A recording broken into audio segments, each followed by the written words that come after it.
Adrian loves to collect vinyl records. He got his first record from his grandpa. It was a record of Louis Armstrong.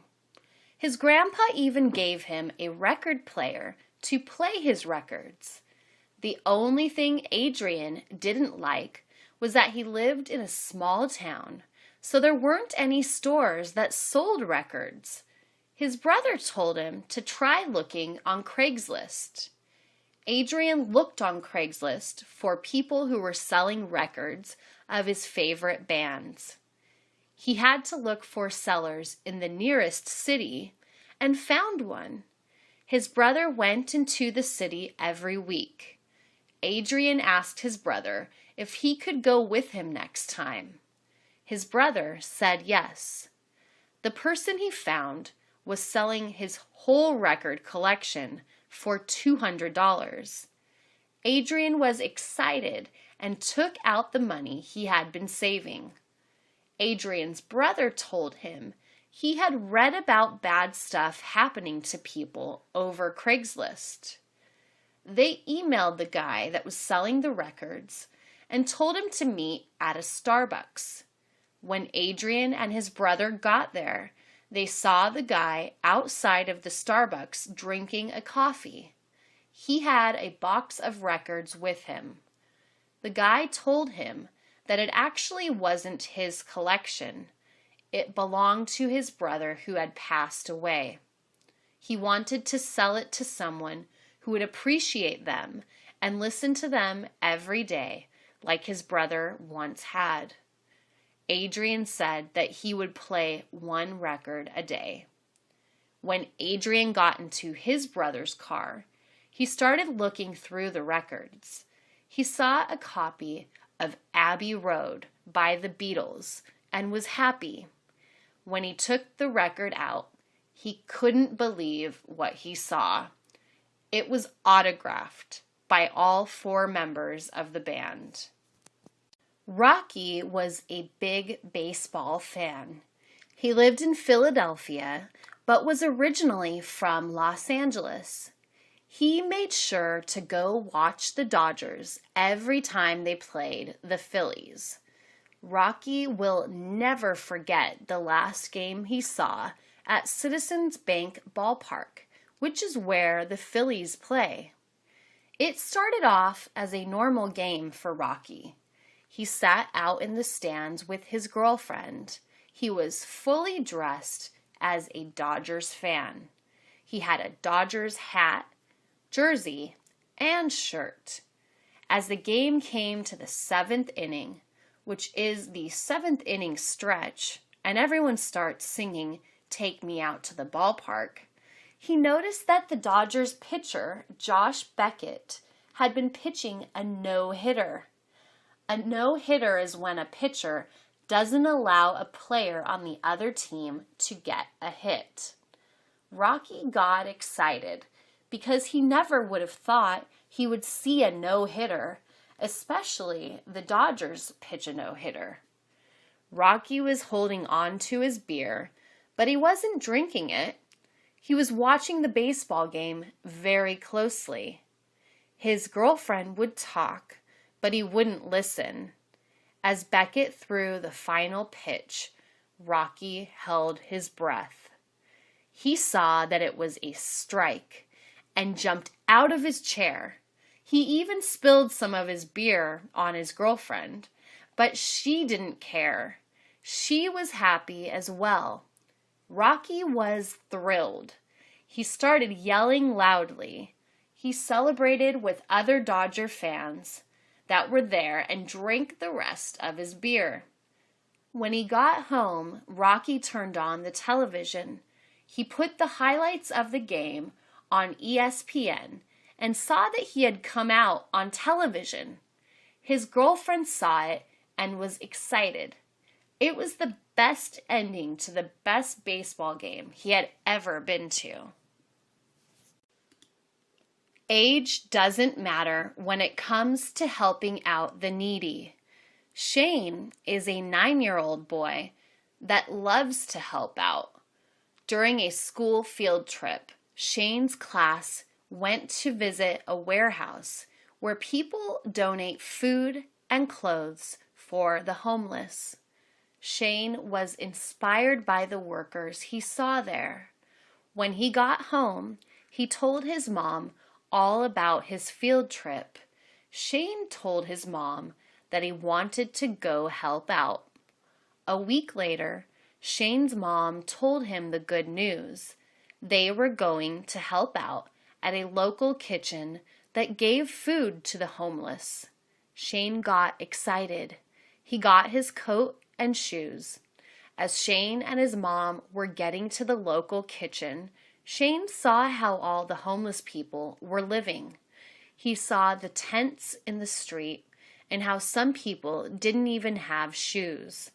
He got sad and told his mom that he was going to make sure everyone had shoes, food, and blankets. When they got inside, the manager of the kitchen thanked Shane and his mom for coming down to help. They started serving food to the homeless, and everyone that passed by thanked Shane for coming down to help. Shane felt safe and started talking to the homeless people. He told them that he wanted to help them. When they finished, Shane didn't want to leave, but they had to. Shane told his mom that he wanted to do more. During school, Shane asked his teacher to let him say something to the class. He told them about what he had seen. He asked his friends and his teacher if they had any clothes they didn't wear anymore, so that he could donate them. His friends brought some clothes the next day, but his teacher did something better. She brought her friend, who was a reporter, and ran a story on Shane about how much he wanted to help out the homeless. Thousands of people donated clothes and food. Shane and his mother couldn't believe it. It has always been a dream of mine to visit New York. My parents always talked about going to New York, but we never went. I loved a lot of things about New York, but one thing that I really wanted to see was the Statue of Liberty. My parents aren't from the United States, but I was born here. They saw the Statue of Liberty as something more, not just as something people wanted to go see and take pictures of. My parents never saw the Statue of Liberty because we lived in Texas. They crossed the border and longed to see the Statue of Liberty with their own eyes, but never got the chance. I decided that I was going to fulfill their dream. I finally saved enough money for a plane ticket and went to stay with a friend that I had met at home, but now in New York. We talked over the internet, and she told me that if I ever got the chance to go to New York, I could stay with her. I called her the day I got my plane ticket. "Guess who's going to New York?" I said. She started yelling and saying that it was going to be a lot of fun. I told her that my first stop had to be the Statue of Liberty. She told me that she couldn't wait. When I got out of the plane, I couldn't believe how cold it was. I got my luggage and met my friend outside of the airport. I hugged her and we got a taxi to take us to her home. When we got to her house, she showed me her room and told me we would be leaving for the Statue of Liberty in an hour. I took a shower and put on 2 sweaters. We got a taxi and went to see the Statue of Liberty. It took a while, but we finally got to the island. I couldn't believe the Statue of Liberty was right before my eyes. I started crying and felt my parents were right here with me. I always felt like a foreigner in this country, even though I was born here. Now I understood why they wanted to visit the Statue of Liberty so much. There is a saying, one man's trash is another man's treasure, meaning I might not like something and throw it away, and then someone might love it and take it. I remember seeing a homeless guy searching trash cans looking for something he could sell. I asked him why he did that. He looked at me and said, one man's trash is another man's treasure, which I didn't understand at that time. In fact, he was collecting stuff he needed not only to sell, but stuff he needed to make his home. This man lived in the park by my house. No one really bothered him because he was respectful and would clean up after himself. I went running in the park one day and saw him putting together a bed with stuff he had collected from the trash. He always looked for clean stuff. If it had food trash on it, he wouldn't take it. I went back to my car and took a blanket to him. He saw it and thanked me. I remember one day the police were bothering him because they had to take away his stuff. The members of the neighborhood went to the police and told them that he wasn't hurting anybody by being there. The homeless man looked at everyone and thanked them, but told the police to take his home away if they had to. I know you guys are just doing your job. Go ahead, he said. When the police heard him say that, they decided to leave him alone. He has been there for a couple of years now. He has even started planting a garden outside by the football field.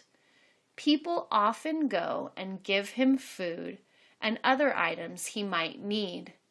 He has made trash into his treasure.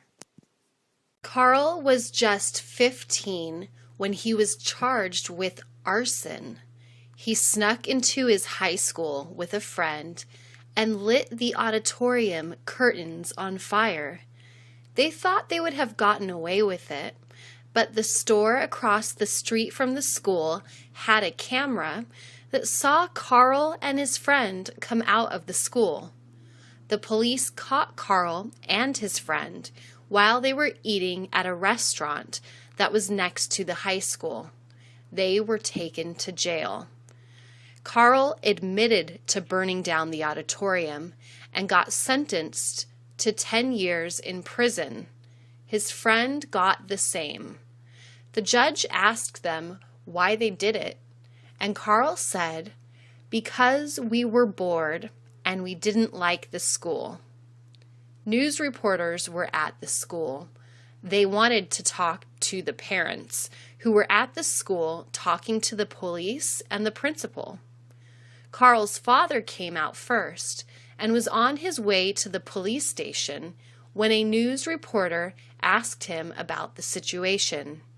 He said, "My son just lost his childhood and he will never get that back." Carl was never a bad child, but he started acting up when he got to high school. His mom couldn't believe what he had done. People make mistakes, and Carl's mistake is going to cost him a lot. The principal said that the school will be working hard to get the auditorium rebuilt, but it will take a couple of years. The school says that it will cost $1 million to rebuild the auditorium. According to his parents, Carl said that he wishes he could take it all back and that it was a stupid mistake. My mom was pregnant with her second child. I was happy because I was going to be a big brother. My dad and mom told me that it was going to be a boy. I was excited because that meant I could boss him around and tell him to do my chores. She told all her friends that she was having a boy. Her friends all gave her their extra boy clothes that their sons had used, and my mom loved it. My dad was busy working on the crib for the baby. He painted it blue and put a blanket with race cars inside. When my mom went into the hospital, my dad was excited and jumping up and down. But after my mom had the baby, my dad came out with a confused look on his face. I asked him what was wrong, if the baby was okay. He looked at me and said, yes, but that the baby was actually a girl. My grandma looked at him and smacked him in the head. She said, "That's wonderful news. Don't look so depressed." My dad laughed and said, "No, I'm not depressed. I'm just confused." For the first 3 months of her life, my sister looked like a boy. She wore nothing but boys' clothes because that's all my parents had gotten for her. I took a lot of pictures so I could tell her later that she was actually a boy, but an accident happened that changed her into a girl. My mom deleted all my photos because it was mean.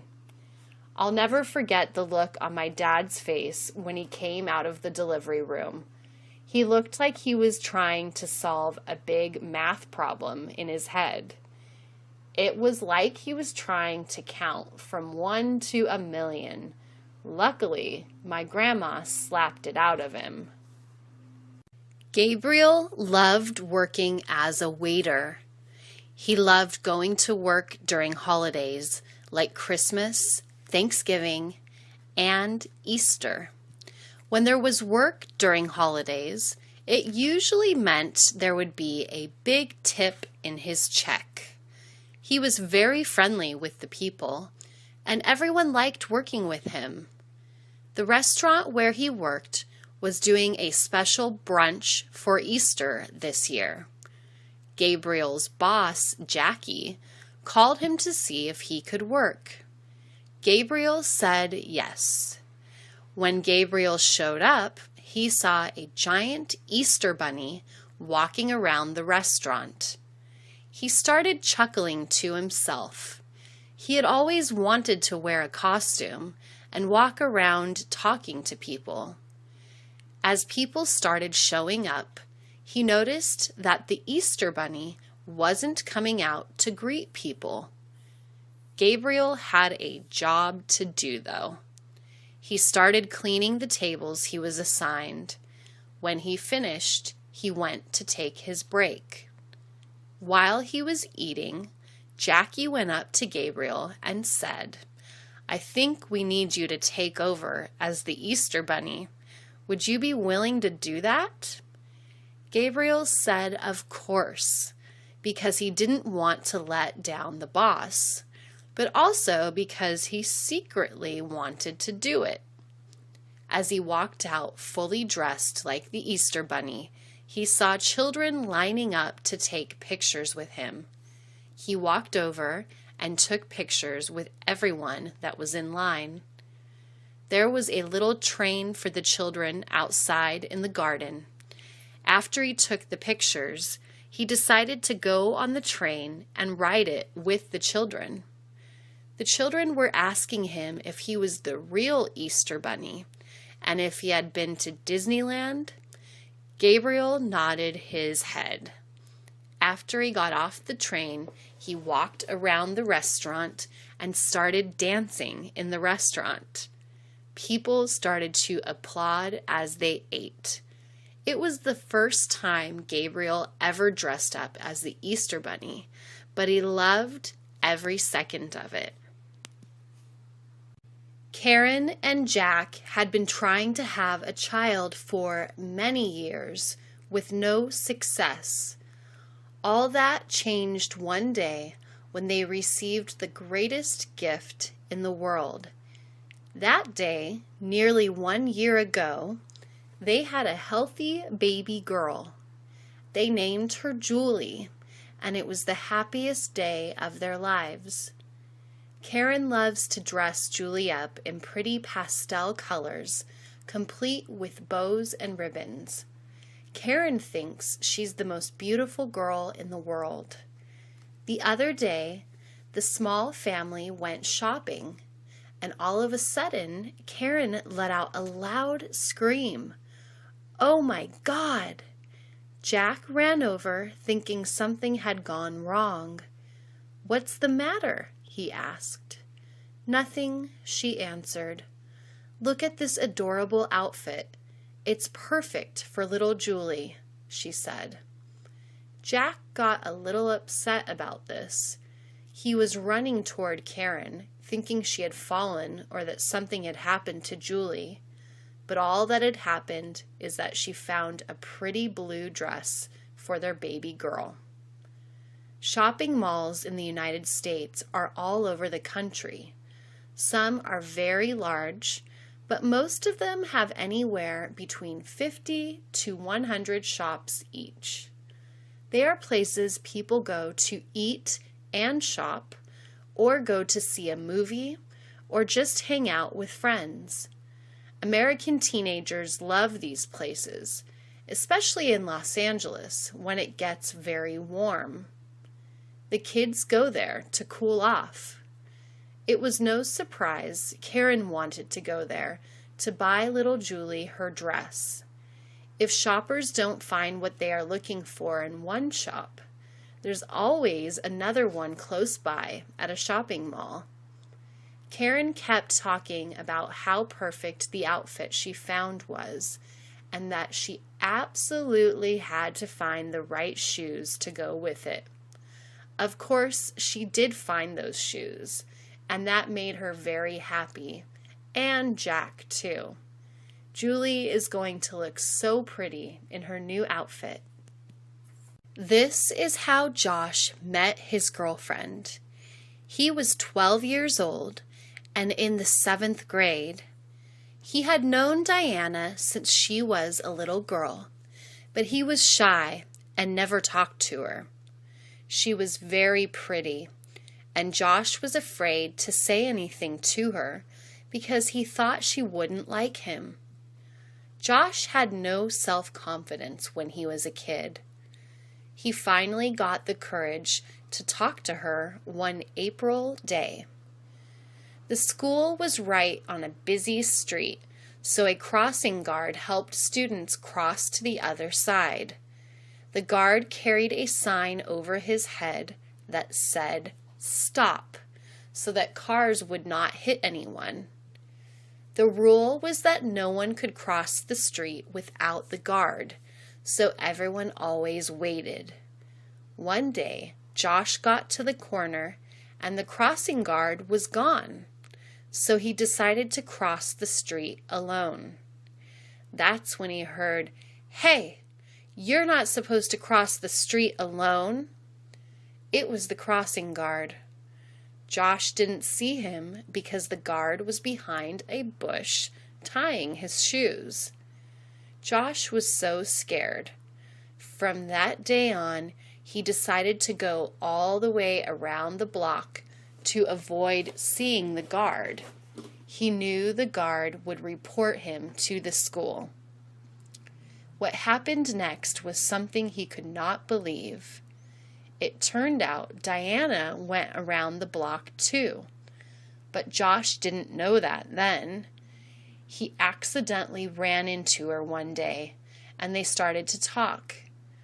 One thing led to another, and soon Josh was looking forward to going home the long way.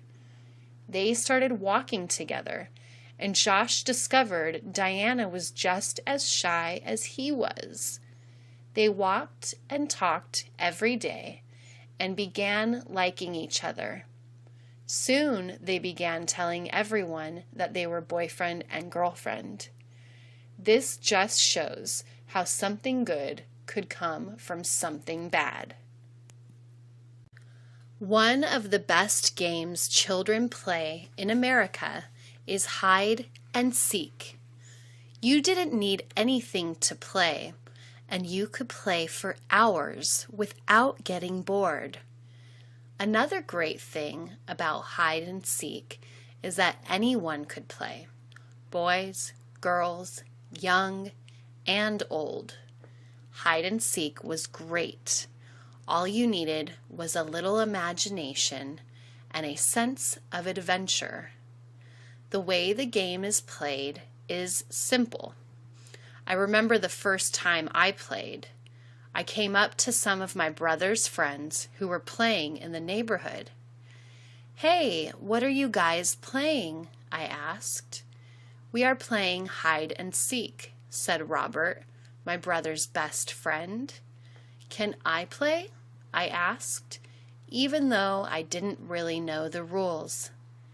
After a while, the boys let me play.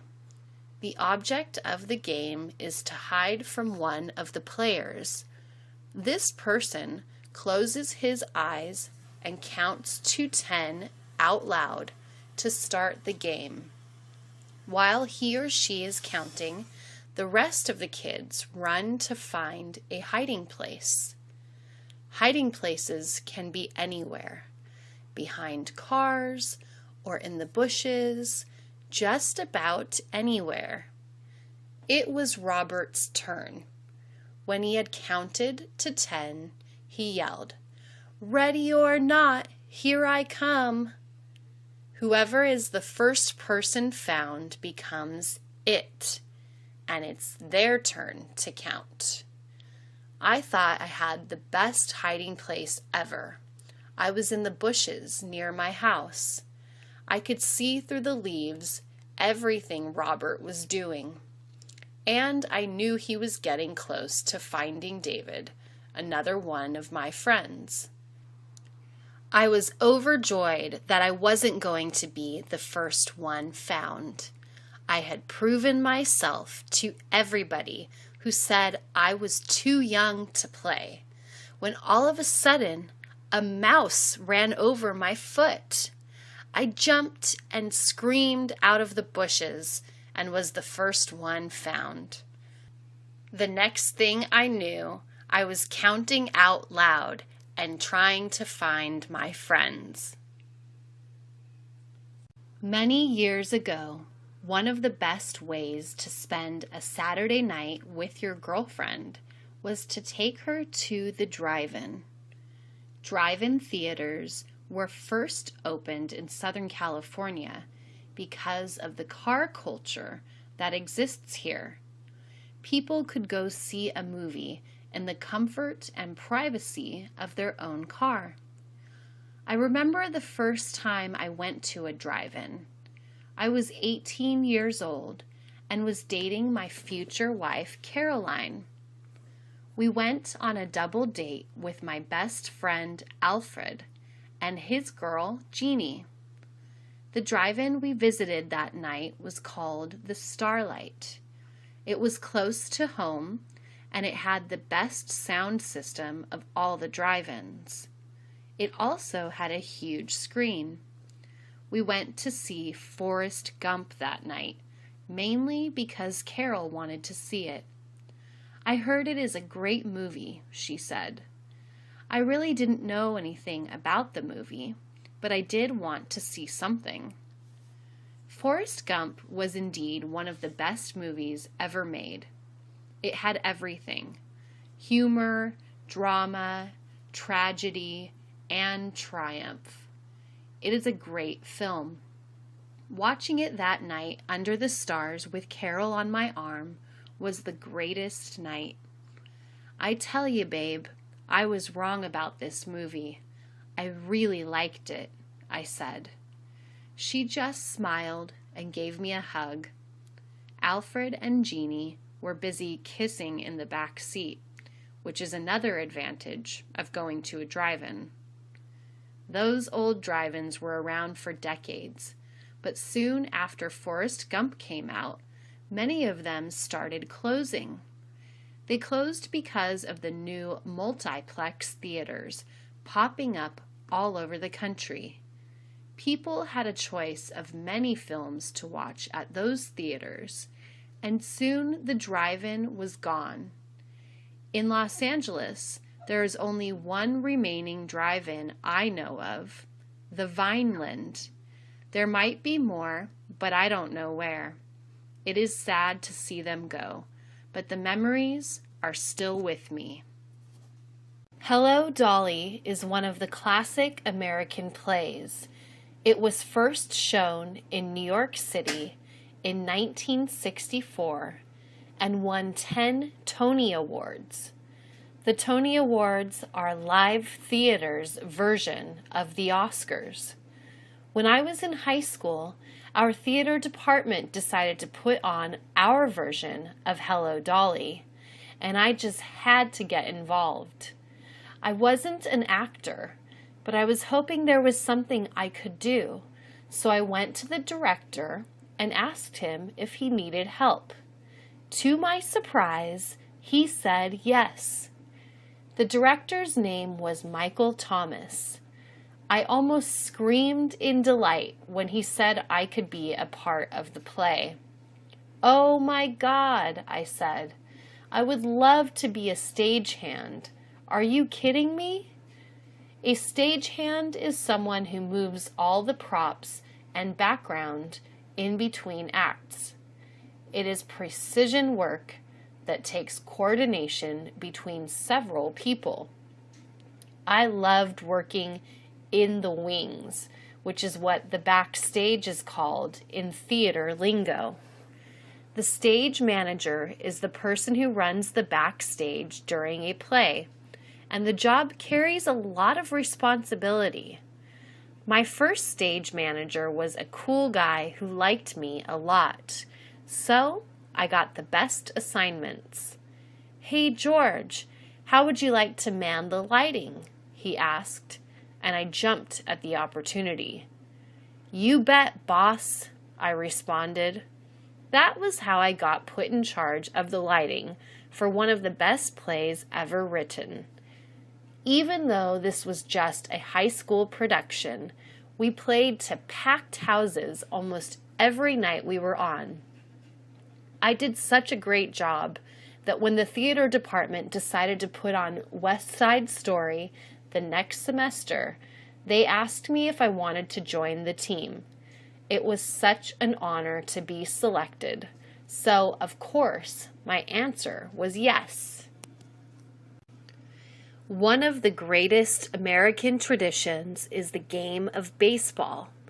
Living in Los Angeles has given me the chance to watch one of the oldest baseball teams in the history of the game, the Dodgers.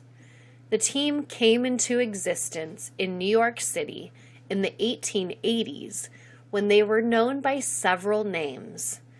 Until 1956, the Dodgers played in Brooklyn, New York.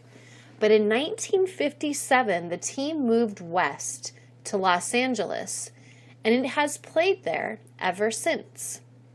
I recently asked my wife, Josie, if she wanted to go to a game one night, and of course, she said yes.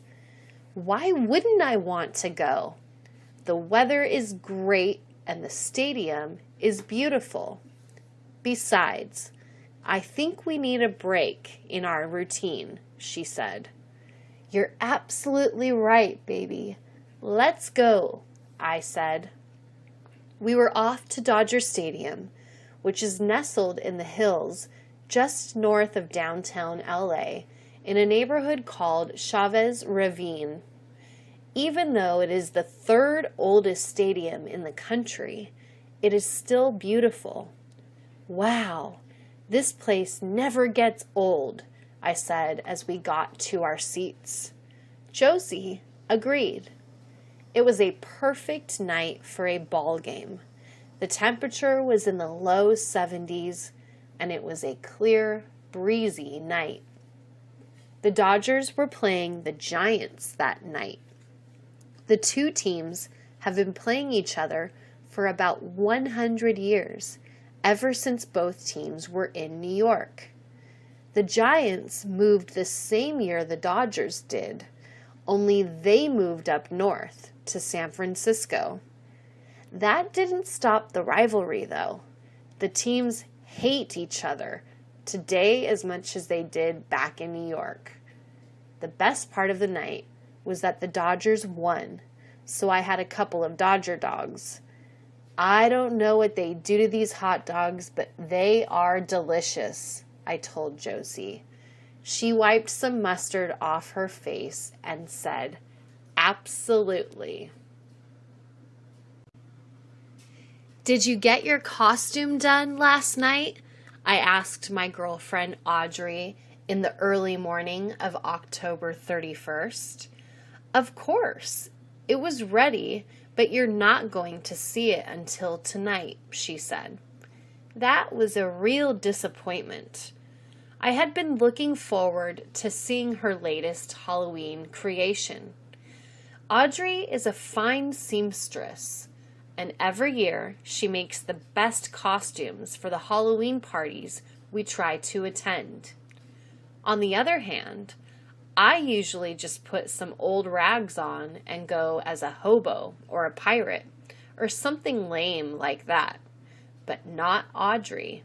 She goes all out. Last year, she went as a beautiful witch, complete with the pointy hat and witch's broom. She looked beautiful. The Halloween tradition is very old in the United States. No one really knows how it was first celebrated, but it did come from somewhere in Europe. It was originally called All Hallows' Eve and celebrated on the last day of October. It precedes All Hallows' Day, which is a day to honor dead relatives. Today it means parties for the adults and trick-or-treating for the kids. Trick-or-treating is where kids also dress up in costumes and go door to door to get candy treats. It's a whole lot of fun. Some people say Halloween is a Welsh or Celtic tradition, while others say its roots are Christian. But it doesn't really matter anymore. We just like to get dressed up like fools, go to parties, and eat lots of candy. Audrey finally showed up at my door. She was strikingly beautiful. She was dressed as a fairy princess and was glowing in her white gown. "You look amazing," I told her. She just laughed and said, "I know," and tapped me with her wand. When I was 13 years old, I loved playing the drums. I guess banging on the drums gave me an emotional outlet for a very troubled time in my youth. When you're 13, everything seems to come at you from all directions. The drums helped me cope with being a teenager. One day, I called my friend Rudy on the phone. Rudy loved playing around with his guitar. Neither one of us had ever taken music lessons, but we loved our instruments. "Hey, Rudy, why don't you come over? We can play for a while," I suggested. "No problem, man. If it's okay with you, I'll bring my cousin Bobby with me. He plays the bass guitar." I told him that would be great, and waited for them to arrive. Bobby didn't just play bass, he jammed at it. "You really rock on that bass, Bobby," I told him. He said he had been playing for years and wanted to form a band. We all looked at each other, and it hit us like a bolt of lightning. "We can do this," Rudy and I said at the same time. "All we need is a vocalist," I said, to which Bobby chirped, "I can do that too." That was the beginning of the best rock and roll band ever, the Coke Bottles. Of course that was an exaggeration, but it turned out we were pretty good for a bunch of novices. The three of us began meeting at my place every week to practice playing together and to bounce song ideas off each other. Bobby could actually sing, With Rudy and me putting in all those hours of practice, we got pretty good. We got so good that we played at a couple of parties and at a free concert in the Park Festival about a year later. That was as far as we got, though. Rudy joined the Army the following year. Bobby and I were never able to find another lead guitarist, so the greatest rock and roll band, the Coke Bottles, never made it big. But that was okay with me. We had our day in the sun. 2 years ago, I graduated from high school. My father, mother, and sisters all came to see me walk up the stage to receive my diploma. Most of my extended family was there too, including my aunts and uncles, and some of my best friends. To my surprise, my friend Eddie, who graduated from the same school the year before, came up to congratulate me as soon as the ceremony was over. "Hey, feels great, doesn't it?" said Eddie. "It sure does," I responded excitedly. Eddie was like a big brother to me. He joined the Navy after graduation. Now that I was out of high school, he came back specifically to talk to me about my plans. I had no idea he was coming because he wanted it to be a surprise, and it sure was. "Okay, now that you're out of high school, what are you going to do with your life?" he asked. To tell the truth, I didn't have a clue. Most of my classmates knew exactly where they wanted to go to college, or if they were going to join the military. Some of them were like me, clueless. No one had ever been interested enough in me to try to give me some guidance except Eddie. He told me about college and that I should consider going to a community college since I hadn't applied to a 4-year university. I was very interested, but confused. "You never went to college, Eddie. How did you know it's the right thing to do?" I asked. Eddie just smiled and said he just knew, and that I needed to trust him on this one. Since I trusted him like a brother, I took his advice and enrolled in a community college. It's been quite an experience, I must admit. Eddie was right. I will be transferring to UCLA next semester, and things are looking up for me. I owe it all to my big brother, Eddie. Living in Southern California has its advantages. One of those advantages is living so near the mighty Pacific Ocean. It is the largest ocean in the world, big, blue, and beautiful. One of my favorite pastimes when I was growing up was taking a long drive up Pacific Coast Highway. It is a beautiful drive, winding lazily in and out of sight of the sea, and going up hills and down coastal valleys. For first-time cruisers, it could be breathtaking. One lazy Saturday, I was a bit bored, so I called my girlfriend, who was studying for her English test on the coming Monday, to see if she wanted to go for a ride. "Hey, Sheila, want to go for a cruise?" She hemmed and hawed for a while before finally agreeing to go with me. "Where are we going?" she asked, but I wanted it to be a surprise. She had been hitting the books pretty hard lately because of her upcoming midterm exams. I figured she needed a break, and so did I. We started driving. Soon we were going through the Santa Monica Tunnel. This tunnel is especially nice. When you enter it, you have no clue what is waiting on the other end. As soon as the exit comes into view, the ocean, in all its glory, appears right before your eyes. Sheila was instantly delighted. She turned to me after a while and said, "Thanks, baby, I really needed this." I said, "Me too, babe." We talked for what seemed like hours. After that, we went up and down, left and right, with the ocean as our companion. We ended up in Santa Barbara, a coastal town about 140 miles north of Los Angeles. It was getting late, so we decided to stay for the night. Santa Barbara is a college town, so it's pretty easy to find affordable rooms to spend the night. That was one of the best nights of my young life. Mary was a girl with long brown hair and pretty eyes. Every evening she would take her dog out for a walk. Mary's dog was a beagle. She had named him Buddy because he was so friendly to everyone he met. Buddy never barked or bit anyone when Mary took him out on walks. Buddy did not even flinch at the sight of cats and other dogs. He truly was a buddy to all. One night, as Mary was walking Buddy, something unexpected occurred. For the first time in his life, Buddy became aggravated. "What's the matter, Buddy?" Mary asked. Buddy replied only in barks, as if he was trying to communicate back. All of a sudden, the wind grew still and the air became cold. Mary decided to turn around and head back home. But before she could, a raspy voice called out her name. Mary right away turned around and yelled, "Who's there?" Buddy had stopped barking. A boy stepped forward from the shadows and slowly revealed his identity. "Tom, is that you?" Mary asked the timid boy, who was now in plain sight. Tom was looking down at the floor with his hands in his pockets. "What are you doing, Tom? Have you been following me?" Mary asked, slightly confused. Tom stood there embarrassed and slowly started talking. "I'm sorry I snuck up on you. I didn't mean to frighten you," Tom first said. Mary could tell that Tom was nervous. She also knew of the feelings Tom had for her. "It's not safe for someone like you to be walking at night all alone," Tom said. "I'm not alone. I have Buddy," Mary replied. "You should have somebody accompanying you and Buddy on nights like these," said Tom. "Would you like to tag along, Tom?" Mary asked. Tom was too struck to answer. He had been waiting for this moment to happen.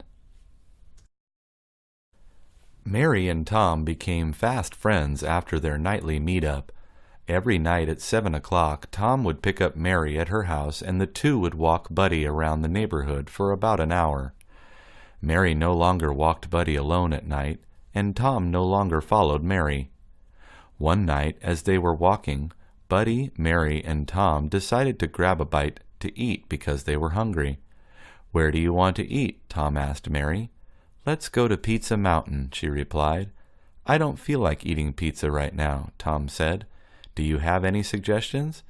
Mary asked. "How about going back to my house? I'll cook our own food," Tom said. Mary thought this was a great idea. The two headed back to the street where they lived and thought about what to cook on the way. When they arrived, they had decided on making hamburgers. Mary wrote down a list of ingredients that they were going to need to make hamburgers. Tom went to the refrigerator and took out all the ingredients that he had. "Where are the buns?" Mary asked when she saw they were missing. "I'll run to the market and get some hamburger buns," Tom said. By the time Tom came back from the market, Mary had prepared the food. All they needed to do now was put the food between the buns. Mary and Tom were about to take their first bites into their burgers when Buddy came in through the door, wagging his tail and salivating. "I think he wants a burger," Tom said. Mary rose from her seat and made a burger for Buddy. Buddy ate the burger in one bite as soon as Mary handed it to him.